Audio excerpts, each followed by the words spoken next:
off like CP3. Shawty, she calling me MVP. I be on time, it's something you ain't never seen before. They call me the Dama, really want my whole team to score. Damn, yeah, too icy, yeah, too clean, yeah, my zone, yeah, 2-3, yeah, got shooters that hit from deep, bust like Giannis, yeah, too mean. Bright lights like we at the garden, on P, don't even started. Whole team walk, give me the party. If I can't make the play, I'ma lob it. If you jump, that's right on your head. Had to put him to sleep, go to bed. I'm a star, drop 50 and left. From the logo, like I'm Steph. Put it up, knock him down every time. Going hard like my life on the line. Catch me on the course, I would've done. Never losing, I put it on mine. Had to get out my shell, I've been laying low. Take it real when it comes to the playoffs. You fight with me, no one's a KO.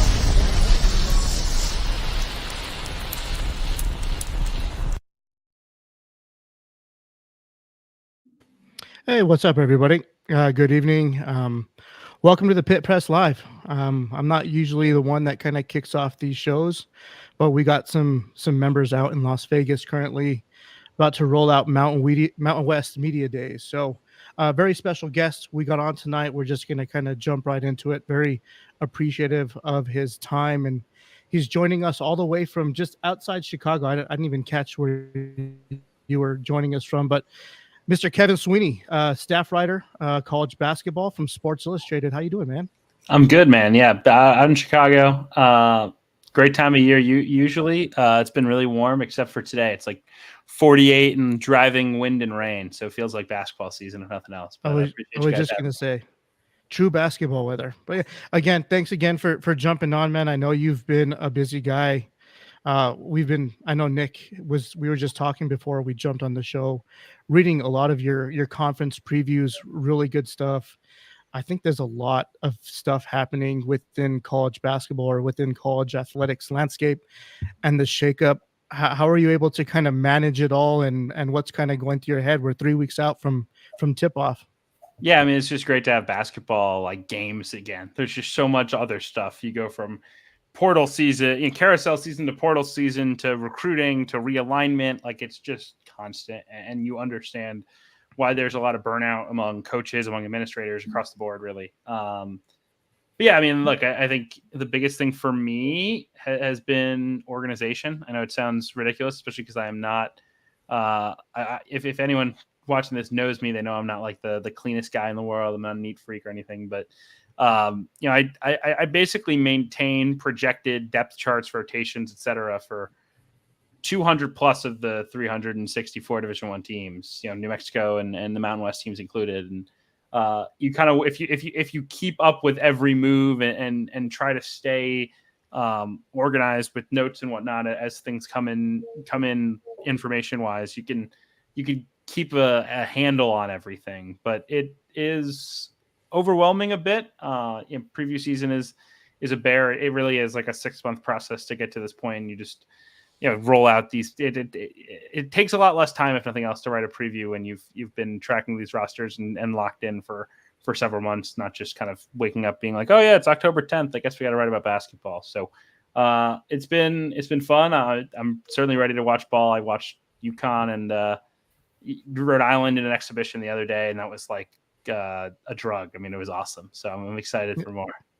Yeah, Dan Hurley's already going bonkers on the sidelines for an exhibition. You got to love it. But we are predominantly a UNM athletics sports podcast. I think we cover, right now we're kind of in the middle of the football season, transitioning into basketball. We're going to do probably a healthy balance of that. But I do got to give you kudos. I think you joined our live stream early March last year, right before the conference tournament started.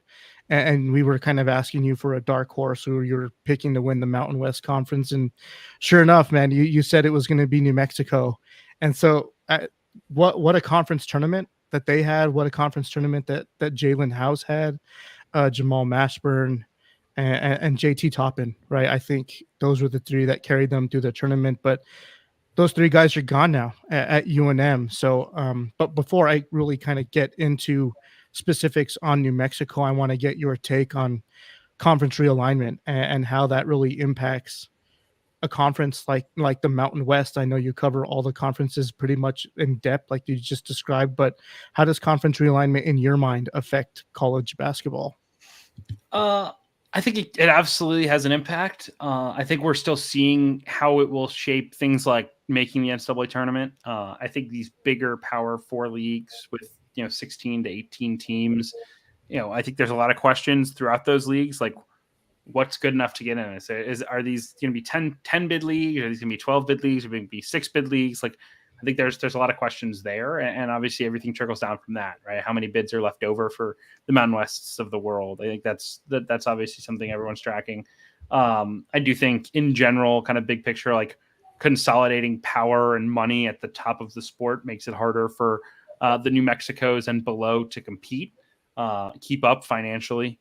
That is something that I think is on everyone's mind right now, and that's I think part of the reason you see the wave of realignment at lower levels is to do their best to stay caught up, right? Obviously, with the Pac-12 stuff of the last month or so, I think a lot of that is really driven, certainly financially. There's a belief that like, okay, if we can quote unquote cut the dead weight and work with a smaller group of schools that are more palatable to TV partners, that we can increase what we each make, and then from there use that to try to stay up with the Washingtons and the Oregons and the USCs and whatnot of the world.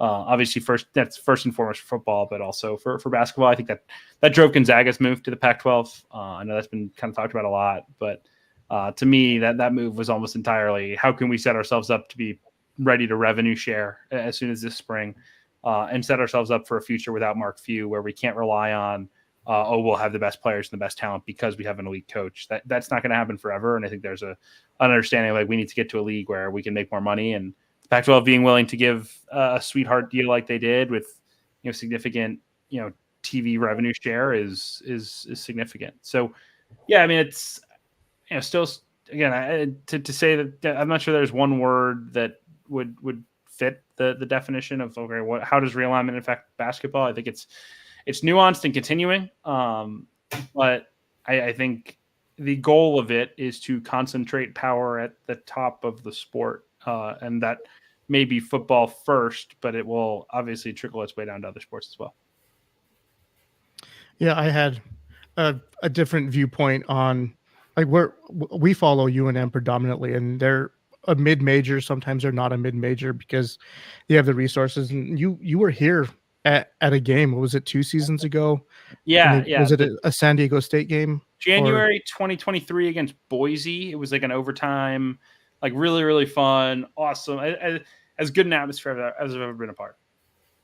Yeah, so like those are the type of rivalries that are decimated and ripped apart based on that this conference realignment. And these are the things that New Mexico fans specifically look forward to. We look forward to going to the games against San Diego State, UNLV, Boise State, some of the programs that have been a staple that we're kind of rooting against. But we've seen it once before. We saw BYU and Utah exit when those rivalries were really strong with the WAC. But I don't know if this realignment thing is done. I think it's going to continue to evolve, and I'd be crazy to say that I wouldn't want UNM's basketball program to be in the Pac-12 along with Gonzaga, San Diego State, things like that. So theoretically, that's kind of where I'm thinking. But Nick, did you had some questions lined up?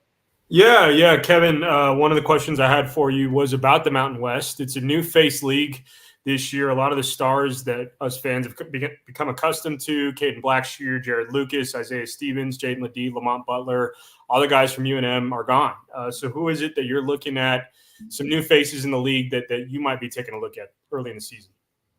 Yeah, just quick on the realignment point first. I do think in basketball there will be a desire for a lot of these Mountain West defectors to play current Mountain West teams in the non-conference. Like at the end of the day, it's not going to magically get easier for the Colorado States and the Utah States of the world to get games. Like it's really hard to schedule right now.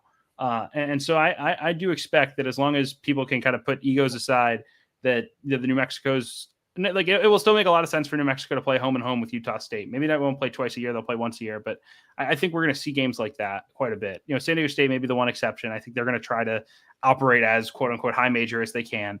But I wouldn't be surprised if there's a series to be had with them as well. At the end of the day, like these games make regional sense. They make basketball sense. It's not quite as hard and fast and tight as football. On your point for this year, in terms of kind of new faces, new star power, I do think it's a big reason why the league is maybe not getting quite as much love in the preseason. I think it's hard when you're doing these rankings, top 100s and whatnot, and you see the talent level on these high major rosters that are kind of transfer driven. It's really hard not to not to put them ahead of the Mountain West schools that just talent wise maybe don't have quite as much big time star power. But I do think there's some high level players in this league. I mean, you guys are obviously very familiar with Donovan Dent. I think he would be my vote for Mountain West Player of the Year. I think he's a guy that can resonate not just out west but nationally in terms of his skill level, his style of play. I think I think in a system that will be geared for him without House and Mashburn, he has an opportunity to put up huge numbers, and I'm really excited to see what he does. I think people will really, really take to Donovan Dent and start to recognize him as one of the better point guards in the country. I think De'Don Thomas at UNLV will be right in that conversation as well. He's phenomenal. He could have played anywhere this year, chose to stick around. Nick Clifford at Colorado State, could have gotten a 2-way contract, stayed in the NBA draft. He came back. Not necessarily a super flashy guy, but has some big time dunks and can really pass. Great defender. Shot it really, really well last year. And then Dagan Hart at Boise, I think, will be a name that obviously gets circled quite a bit because of just his pedigree and how much he's won in his career. Wouldn't blame anyone for putting him as preseason player of the year, just because I think a lot of people will pick Boise to win the league. But I think there's a nice kind of new wave of star power coming throughout this league, and it's on those guys to step up. So it's different, right? And I think it's the new normal in many ways, both graduations, which was the majority of the Mountain West departures, but also the portal with guys like JT and some of the other big names. So you're going to have to be able to find ways to internally develop guys, and also to bring in higher level guys in the portal and hope that they get better. I mean, look, Nick Clifford was a transfer from Colorado, who averaged I think 6 points a game as a junior, and a year later was in position to go to the NBA. Just had to come back and will be one of the best players in the Mountain West of Colorado State this year. So you can still do it the old fashioned way. It may not look quite the same, but identifying under the radar guys, getting them better, and finding ways to win with them is still the name of the game. In your coverage of college basketball, the major conferences, is there any other conference that has as many inter-conference transfers as the Mountain West? I mean, just a few off the top of the head: Alvaro Cardenas from San Jose State to Boise State, Xavier Giselle from Fresno State. I think he went to Nevada. Just seems like there's a bunch of inter-conference transfers in the Mountain West, and I'm just curious if other conferences are seeing the same. Not as much. I do think it's probably coming because of just the bigger conferences. It just, there's a smaller pool. I think the Mountain West, you used to see it some with the Pac-12 too. I think just the fact that there's fewer schools out West playing versus, you could, if you're an SEC kid and you transfer to the Big 12 or vice versa, right?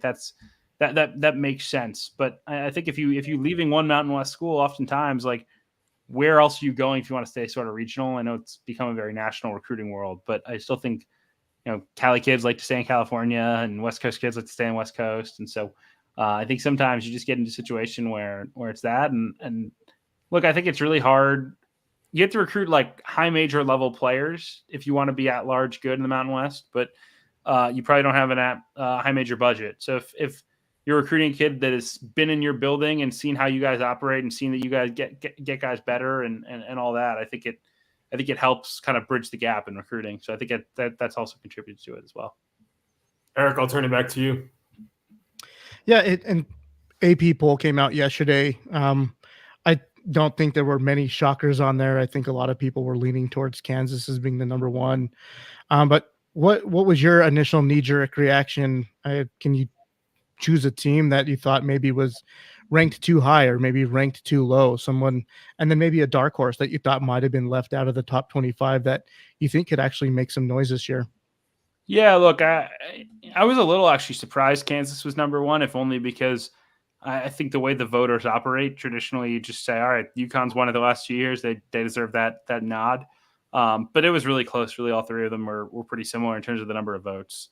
I think the top of the sport is really strong this year. There's more star power back. I think this is the most All-Americans that have returned to college basketball in over 2 decades. I looked that stat up the other day. So that's a big deal, and I think that is part of the reason that the top is so strong. I think Auburn is being overlooked a little bit. They're 11th in the poll. They're a team that was top 5 in KenPom last year.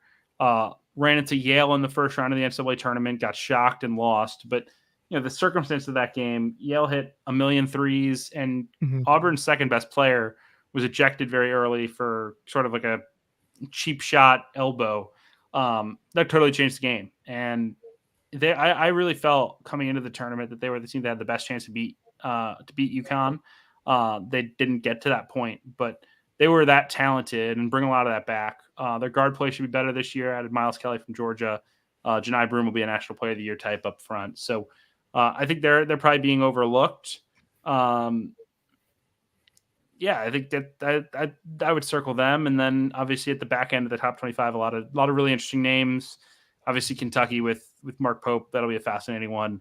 Not really sure what to do with them. I think a lot of people just kind of stick them in the back half of the top 25 just to place hold and see how they look. Same thing with Rutgers, who has 2 5-stars coming in. A lot of these completely new rosters are you are sort of guessing a little bit and hoping that your educated guesses look good when the ball's tipped off in a couple of weeks. Rutgers is an interesting team to me because they have those 2 5-stars incoming, 2 freshmen, right? Which now the model of college basketball is these 5-6-year players, these guys that are 22, 23, have a few seasons underneath their belt that have the experience. Do you think the age of, or the kind of the model of college basketball now can still, like a team with young players, still be impactful and win in March? I think you have to mix it up. Like you can't be all 18-year-olds. I think John Calipari has learned that the last couple of years the hard way at Kentucky, and obviously that's part of the reason he's at Arkansas now. With Rutgers, a great example of that. They have 2 18-year-old studs who will be their best players, who will have the ball in their hands. But one is Dylan Harper, who's incredibly physically mature. You're talking about a 6'6", 215-pound point guard. I mean, he's massive, and that will help him physically deal with the game. But the rest of their group is all old guys. Jeremiah Williams is in his 5th year. Zach Martini from Princeton's in his 5th year.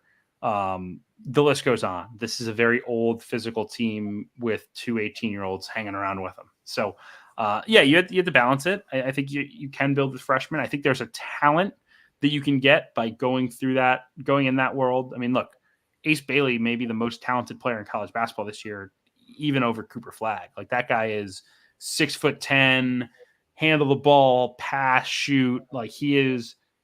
I went to practice last month, and he looks like a Kevin Durant or a Brandon Ingram or a Paul George, like that it factor, big wing scorer. So you get a different level of dude than you get in the portal when you're getting a 24-year-old who's been around a while. But you have to be able to balance that with guys who've played a lot of college basketball, understand what it takes. And, I think that will be the test for a lot of coaches who are recruiting 5-stars at this point.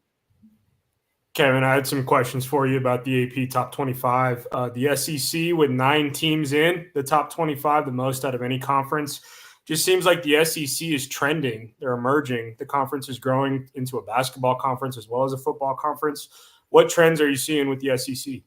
Yeah, look, I think part of it is coaching hires. They've done a phenomenal job. I mean, Nate Oates at Alabama was transformative. To go and hire a Michigan guy from Buffalo that has taken to the Southeast and become arguably top 5 coach in the sport. Bruce Pearl at Auburn. Like, they've elevated non-traditional basketball programs. I think in this day and age, especially with NIL, the kind of old school thinking of you want to go to a basketball school instead of a football school, I think a lot of that's dead. I think if you have the resources to compete, then you're going to be in a great position. And a lot of these schools are the richest athletic departments in the country and can spend at a high level. I think if you polled anonymously every basketball teams' roster cost, the SEC's average roster cost would probably be the highest nationally. They've invested pretty heavily there. And I think the last thing is, like, I think the brands in football have helped the brands in basketball. I think, like, Alabama is a cool place to go play sport because the football team is so good, right? Yeah. Like there's a kind of championship school mentality that I think a lot of these programs have taken on. So yeah, it's an awesome basketball league. It's really balanced. It's really talented, top to bottom. Excited to watch it. I do think the Big 12 has probably more top tier teams, and then you see that with the 5 top 10 teams in the poll. But 9 SEC teams in the tournament, or excuse me, in the top 25, when less than 10 years ago they got 3 bids in the NCAA tournament. It's pretty remarkable and quite a job done by Greg Sankey. One more question about the Duke Blue Devils program. Even with Coach K leaving and new Coach Shire taking over, Duke has just established itself as one of the best schools in college basketball. Its ability to recruit. They get Cooper Flagg. You recently just had a piece in Sports Illustrated talking about Cameron and Caden Boozer's commitment to Duke. So what is it about Duke that they're just still able to get some of the best recruits in college basketball? I think the brand is big, right? It's an iconic program. I think it's a place that this generation of kids grew up watching as the place to be for 5-star recruits. They also grew up watching Coach K, Coach Team USA. I think that still trickles down even if Coach K is not there anymore. Duke being so tightly tied with Nike is massive in the recruiting world. These kids have been in cahoots, I guess, for lack of a better word, with Nike since in many cases they were 14 or 15. And Duke is probably the preferred destination for Nike to send its star players at this point. And so that I think is a factor. And I think John Shire's just done a great job. He has a great staff. He's been willing to go outside of the Duke world to go get staff members, which has been important.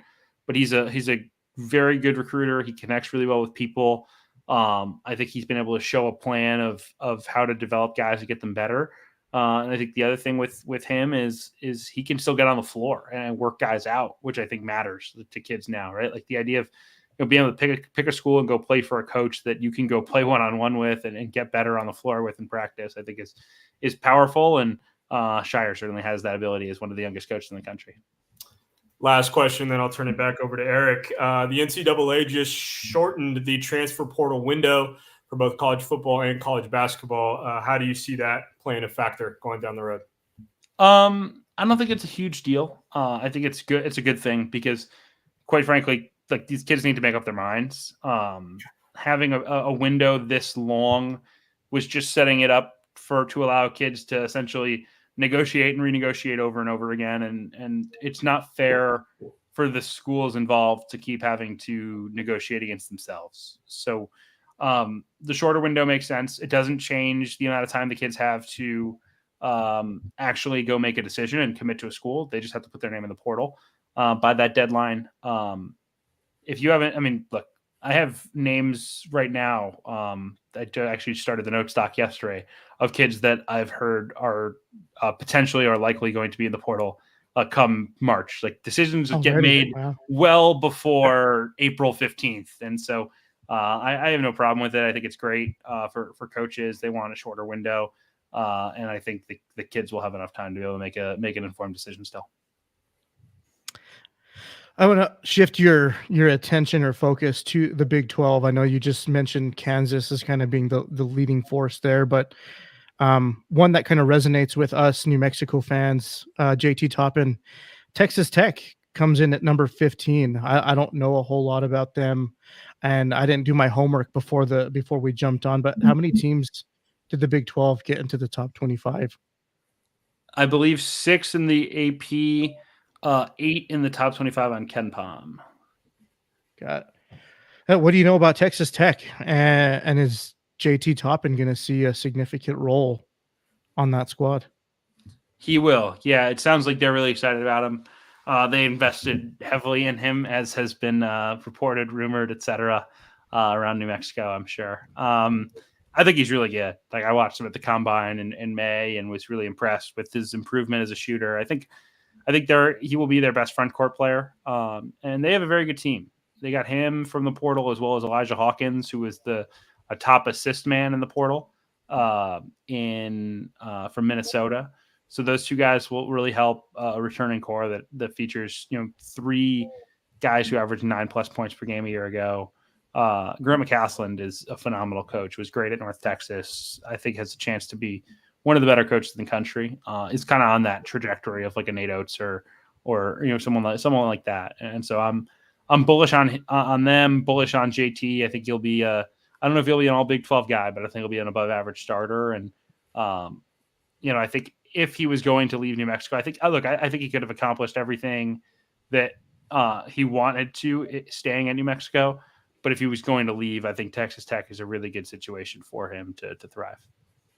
I don't think there's any more hard feelings. The guy was doing or made a decision to kind of better himself and his future, his family. But we're also joined by Rick Thompson. He's joining us from the California Bay Area. Welcome to the conversation, Rick. You have any questions? Yeah, I've been listening in. Hey, Kevin, thanks for joining us again. I got my Hawaii shirt on today, guys, as I'm celebrating our new member of the conference. Kevin, I always appreciate your takes, but one thing I'm wondering in regard to Mountain West plays here. They're going to a 20-game in-conference schedule this season, like a lot of other conferences. And I guess that's good in a sense because the conference has been strong the last few years, but on the negative side, more conference games means less out-of-conference games, and those have usually been the more important games for teams in this conference in terms of building a resume. So do you think this actually hurts the teams in the Mountain West by not having as many out-of-conference games as we saw? The Lobos at the end of last season, everybody thought they were in, but they really weren't due to what I think was a lack of strong out-of-conference, before they ended up winning it all. And just your thoughts on that. Yeah, look, I think it remains to be seen. I think it is possible that, as you said, not having more opportunities to play non-conference games will hurt. I think we saw the committee be, just kind of flat out say, like, we don't respect wins over Mountain West teams as much as we respect wins over SEC teams, regardless of whether the Mountain West team is higher in the net than the SEC. I think that's patently absurd. I think it undermines the entire selection process, but it's where we are. Right. So I understand the perspective of we need more optionality in the non-conference, but I think 20 is still the right call. A few reasons. Number one, it's really, really hard to get good games right now if you're in the Mountain West. It's so hard to schedule. And I know New Mexico sort of, I don't want to say lucked into, but certainly has its best schedule in quite some time this year.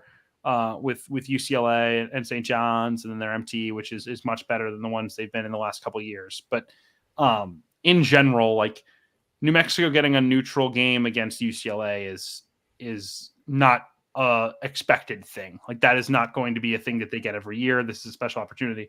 Obviously, the St. John's connection with the Patinos, another kind of great opportunity that doesn't always come around. So I don't think it's going to be very easy for Mountain West teams to schedule at a high level. And because of that, I'd rather be playing Utah State again or Boise again or Colorado State again than I'd be than adding another bye game or adding another non-D1. The only team I think that has a legitimate gripe is San Diego State, who can schedule at the highest level because they've won, but they're leaving the league. So they scheduled well this year. They were fine. Everyone, I don't think this year's bid count, I think, will have no correlation with the number of non-conference games that were played. And then moving forward, I expect it to really roll back. I mean, maybe things will change. So I'd be able to add more teams. I know there'll be discussions about potentially hunting for basketball only members, but I think in the interim, at least, it's probably going to be a world where the Mountain West is an 8 or a 9 team conference. And so you're going to kind of have to play 16 or 18 league games at most. And so those non-conference games are going to be important. And like I said earlier, I do think it'll be valuable to try to play some of the new Pac-12 teams for the Mountain West teams and for the Pac-12 teams to play some of the old Mountain West schools. I think it'll be valuable.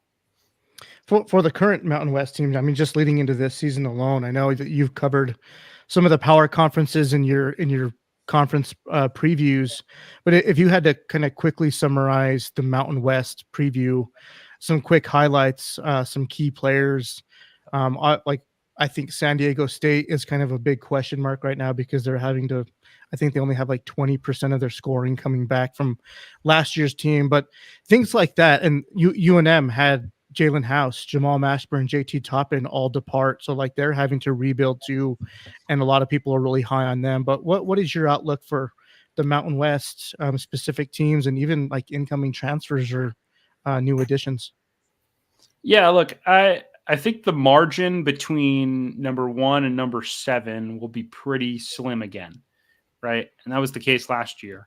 The question is are those 7 teams settling in a 30-ish spot Ken Palm range between 50 and 80 or 20 and 50? 20 and 50 was what happened last year, and that means 6 bids and everybody's happy, and the league is so great, and chants and applause and pats on the back for all.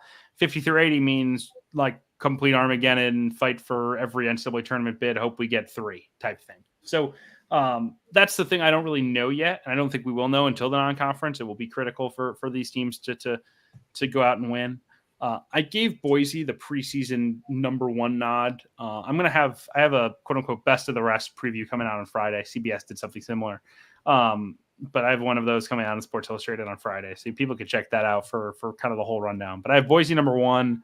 I just think their experience level is very impactful with Dagan and Stanley back. Cardenas from San Jose is improving their point guard play and getting bigger up front with Dylan Anderson and Javen Buchanan. I like them a lot. I have Nevada number 2, but this is again where it gets really tight. I think Nevada's just I love Davidson. I think Nick Davidson will push for Mountain West Player of the Year. I think they have size and positional versatility 2 through 4, which I think really helps them. I have New Mexico and San Diego State 3 and 4. I can't remember which direction I had the 2. New Mexico, obviously, with Dent, who I spoke highly of before. Questions for me are really like, how does this front court shake out, especially at the 3 and the 4? I know Borovichinen, I believe I pronounced that right. We'll see. Borovichinen has had some high highs and lower lows in practice. Ibrahim Asako, I think, is a guy that people have kind of overlooked, but has a chance to be really impactful just because of his size, athleticism, defense. San Diego State, as you said, so many new guys. Nick Boyd from FAU will be a big impact guy transfer. But I think you have to bet on their internal development with guys like Miles Bird and Reese Waters, BJ Davis. That's been the lifeblood of their program. I don't think that's changing. And then you work your way down to Colorado State, Utah State, and UNLV, who I think are all again in that conversation. And when I think we're talking 2 games that will decide, the difference between 2nd and 7th type thing. But UNLV with Didon back, but a lot of new faces around him. Colorado State with Nate Clifford back, but a lot of new faces around them. And Utah State with a surprising amount back, but no Great Osibor and no Danny Sprinkle. How does Jared Calhoun, who I quite like, how does he take to this new league and a new challenge? So I think it's really competitive. Like I said, I think the non-conference will be really, really important, not just individually for certain teams, but league-wide. Excited to see New Mexico and how they look. I think it'll be, I think maybe a little bumpy early just as they sort of work in some of these new guys. But when you have a point guard like Donovan Dent, like you give yourself a lot of breathing room to figure all this stuff out. And they have the athleticism and the versatility around him to be really, really dangerous, especially in transition. Yeah, I don't know if a whole lot of people know about Coach Calhoun at Utah State. I think everyone in the Mountain West is still trying to get kind of acclimated to him, but he had a really successful winning career at Youngstown State. Can you elaborate, or can you tell us a little bit about him? Yeah, huge Jared Calhoun fan. This is a guy that was has won at a high level and like completely changed the financial situation of every program he's been at. He was at a D2 in West Virginia. When he showed up, they had the lowest resources in their league. When he left, they had made a national championship game and were flying charter in Division II. He goes to Youngstown State. This was seen as the worst job in that conference, the Horizon League. It was a dead end. Nobody could win there. It's a football school and a basketball league. How do you do it? Horrible gym that I was told smells like hot dogs. I've never been, but has this kind of stale hot dog water smell. He comes in, and by the end, he's won the league twice. He set the season long win total record. He has them with more NIL money than anyone in the league by a long shot. Like he's just a powerhouse. He's great with people. Has done a really good job early on at Utah State of kind of building on the momentum that Danny Sprinkle had put forward in the NIL world.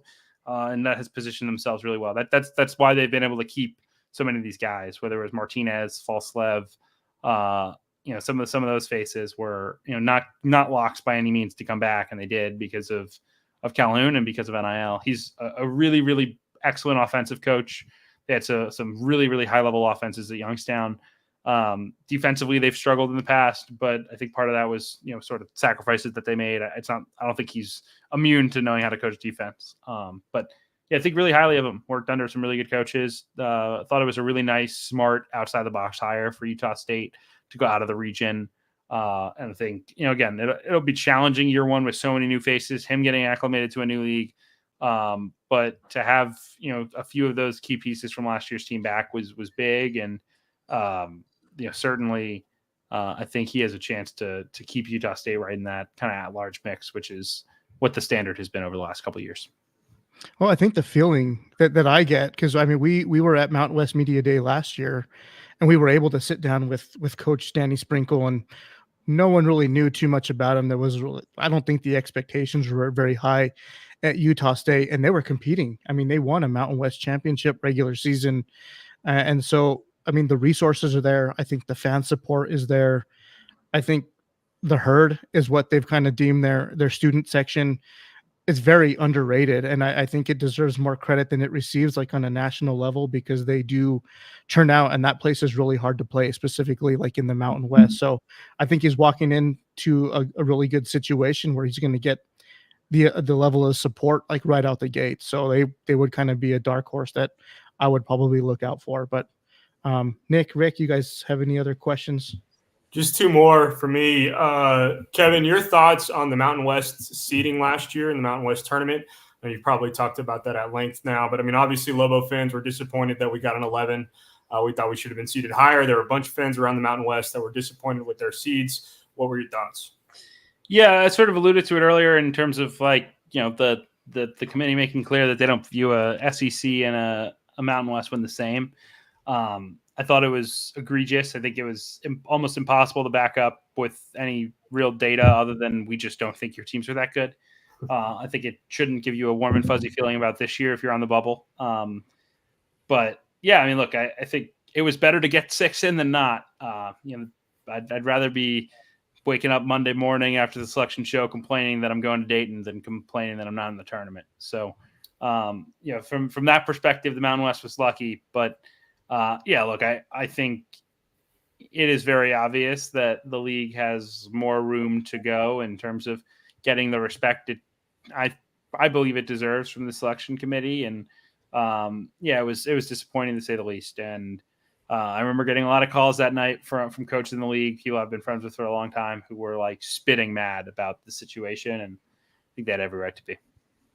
Last question. Lobo fans are very prideful about the venue we have here, the Pit. Andy Katz came out with the top 10 list of venues. The Pit came in at number 10. You said you saw the game here 2 years ago in January of 2023 against Boise State. That was an overtime game, an electric atmosphere. Where does the Pit line up in all of the places that you've watched college basketball?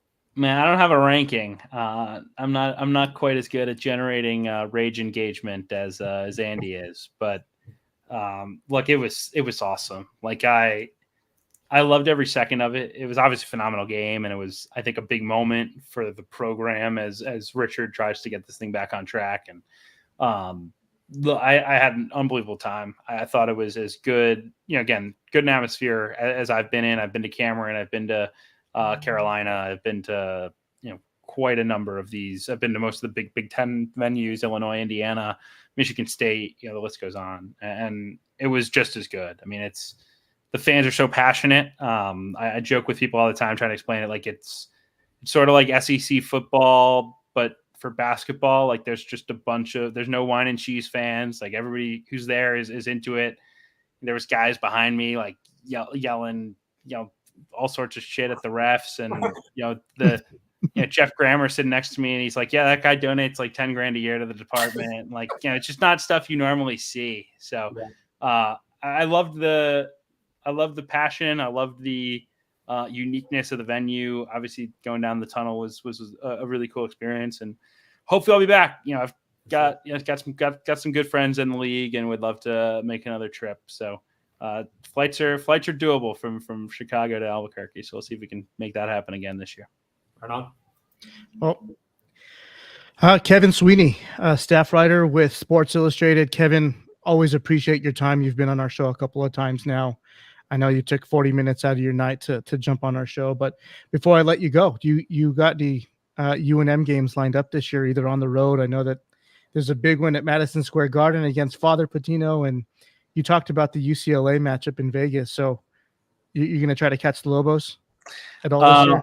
I would love to go to that Vegas UCLA game, but I'm going to Vegas like 2 weeks after for the Big Players Era, MTE, and then Duke, Kansas. So I believe if I go to Vegas more than once in a month, people start kind of looking at you funny. So I had to pick one and chose that one. But I love it. I don't have any booked for sure, but I'm going to do everything I can to get back. And who knows? I was at the Mountain West tournament last year. That was a lot of fun. So maybe I'll head back for another year of it if things are going well. So Kevin, either way, looking forward to it. I love your NBA takes as well. So can you give us 2 under the radar NBA rookies that we should know about for this year that are, well-known names? Well, Zach Edey's a well-known name, but he was impressive yesterday in one of those preseason games. I'm excited about him. Man, that's a good question. I think this draft is so interesting because I think there was value to be had working down the board. I think Jared McCain for the Sixers is going to have a great career out of Duke. Big time toughness shooter, has all the intangibles. And I'd also circle Ryan Dunn for the Suns out of Virginia. I know there's been a lot of excitement early on about him shooting the basketball much better, but that was really the swing skill. He's an elite defender. And if he shoots it, he has a chance to be, I don't know if he'll be an all-star, but he'll be a great rotation player on an affordable contract, which is exactly what the Suns need right now. Right on. Thank you. Well, again, Kevin Sweeney, a staff writer with Sports Illustrated, covers college basketball and the NBA. Thanks again, Kevin. We'll probably bug you maybe midway through the college basketball season, kind of see where we line up with things. But again, thanks for coming on, man. I definitely appreciate your time. Thanks, guys. Bye.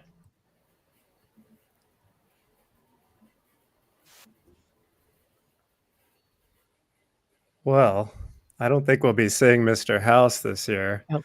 So I had one thing I wanted to talk about, I guess, while we're changing topics here, Eric, and I guess for everyone is, since Jalen House will no longer be there and he was kind of the driving force or the falling force, the team either played hot when he played hot or kind of fell off when he was off. Looking at Donovan Dent's stats and those, I think, 5 to 6 games when House was out, he averaged 19 points and 7 assists and kind of took that leadership role. What kind of identity do you guys think they're going to have this year? Because they're still going to be one of the fastest teams, but they seem to look like they're going to be more physical at the guard spot and much longer than they have. And I just wondered what you guys think their identity is going to be this year. I'll let you go for that one first, Nick. Yeah, well, they certainly have more size, right? And I think that's one thing Coach Pitino wanted to address in the offseason was getting bigger in the backcourt. They did with Borovichinin, bringing him in. The freshman, Milovic, we'll see how much time he gets. I think they will be more physical. Hopefully they'll be a better defensive team in the half court because I think that was a problem at times last year. They were great turning up pressure, generating turnovers, playing in transition. But I think for the roster that they have now, they're going to have to be better in the half court defensively and offensively. I think we're going to see a lot of pick and roll with Donovan Dent as we did last year. Teams started to catch on to that, scout them a little bit more. Rick, one thing that you mentioned, I think you on Jeff Grammer's live show, you asked who's the best shooter on the team. They're going to need somebody. They're going to need to find somebody to knock down an outside shot consistently. I think Dent shot a fairly decent percentage last year, but did not shoot a ton of threes. So they're going to have to be a better shooting team. They're going to have to be better in the half court. And I'm hoping they can take on some identity like that in the early part of the season. I think they're, because of the size, the additions that they had, I think they're going to be able to stretch the floor a little bit and be more physical, especially in the backcourt. And you're talking about guys that might see significant minutes. I think we had Mackenzie Bishop on last week, last Wednesday, where he was talking about Milicevic coming in and possibly being one of the top runners for freshman of the year. I mean, he comes in at 6'10". He's dropped 20 pounds since joining the program over last summer, but that 20 pounds you can't even tell because the guy's 225 and can move basically bodies off the block, and he's versatile enough to run that pick and roll game that Dent so like runs so nicely. So being able to kind of not skip a beat, I don't think he's going to replace a player like JT Toppin, but having someone out there that's going to be just as physical, big, can get out and shoot the three. You have a guy like Philly B, who can kind of stretch the floor at 6'9". So I don't think they're going to struggle as much as they did last year on the boards, and maybe not so much on the defensive side. But I think where the questions lie for me is where does the offense come from? Because we clearly know what Donovan Dent can do, and I know that it's been mentioned that he's worked on his shooting all off season, and teams are going to play off of him. So if they play off of him and he has some open shots, I mean, we might see him shoot 2 to 3 threes a game. And if he can knock those down and be really efficient from there, I think that kind of opens the floor a little bit too. But where else is the shooting and the scoring going to come from? I think those are the big question marks for me. So I think one thing that we're talking about Philly B as a playmaker, but one thing that he brings that we haven't had, to my memory, the last few seasons is a big that can get the ball and go coast to coast. He's able to get a rebound. He can handle the ball the full court and is a great decision maker. I think he's as close to a unicorn player that we've had, because has the size, can punish smaller guys, has the patience that all these European players do, where they give you 20 pump fakes before they do a Euro step and then make the right decision in the end. So I look for him to be a playmaker. I don't know how much of a shooter he is at this point in his career, but if you watch some of his international U19 film, he's a special player, and he can definitely play in the open court, and he's going to fit interestingly on this team and definitely make an impact, I believe. Yeah, I'm going to call out the shooting is my biggest question. And we don't have any really proven 3-point shooters outside of Amzil, and I think he still sits around 35% last year and struggled a lot early on. But I think that can be said about a lot of the Mountain West teams. When you look at Boise State, I know they're excited about Cardenas and him unlocking the offense, but let's not forget they lost their 2 top 3-point shooters in Buzo Ogbo and Rice, right? That was their only 2 shooters. Ogbo made 2 or 3 threes a game on 40% shooting and averaged 14 points. Who are the guards going to be outside of Cardenas? I know they're saying Dagenhart's going to come out to 3 and he can shoot, but where else are the threes going to come from Boise as well? And that's really the questions I have for what I think are the 2 top teams in the league. Yeah, well, with Dagenhart, I think he's going to be playing more of his true position, which is like a 3. So he's going to be playing more on the perimeter, which I think we saw a little bit of last year. But I agree with you. Guard play is everything. It's what makes teams go, and having viable shooters on the perimeter is definitely a help and kind of opens up everything and keeps defenses honest. I think CJ Nolan might be another option that we didn't really talk about today that can light it up. He shot almost 40% from 3 while he was at North Texas.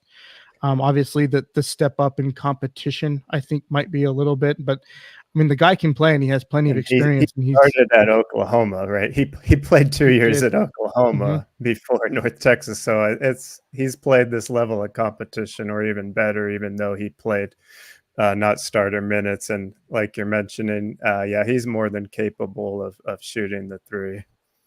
So I think that's going to be an interesting dynamic between him and Dent obviously Dent, the primary ball handler, but CJ Nolan can also handle the ball too. And really sure. I don't think I've seen too much of his game being able to play in those high pick and roll things that Dent really flourishes in, but he's got a different element to his game and he's definitely a better shooter. Yeah, another thing I think that'll be important, hopefully different than last year. You got to remember, we got Nelly Jr. Joseph very shortly before the season started last year. He's got a full season, off season under his belt. I know we lost a lot with House and Mashburn and some of the other guys leaving, but a lot of our nucleus has been intact and has at least had an off season to play together. I mean, CJ Nolan came in through the transfer portal. He's been here for a while. So you would hope having that extra time with this group of guys, and hopefully everybody stays healthy. We mentioned House was hurt at various times at the beginning of the season last year. If UNM can stay healthy for the most part, I think they do have depth at the guard position should they have an issue like that again early in the season. But I think having these guys together for a good part of the spring, a full summer, a full fall going in to the start of the regular season, hopefully can make a difference. And that's going to be important. I just want to hit on that. Like, they have this strong out of conference schedule, right? But they still are going to be kind of a work in progress. Well, the second game of this season, they play that UCLA game. It's the second game. So they're only going to have a few games to kind of understand their roles, before they're asked to play a ranked team. And we're going to learn a lot, I think, from that game, just looking forward. Yeah.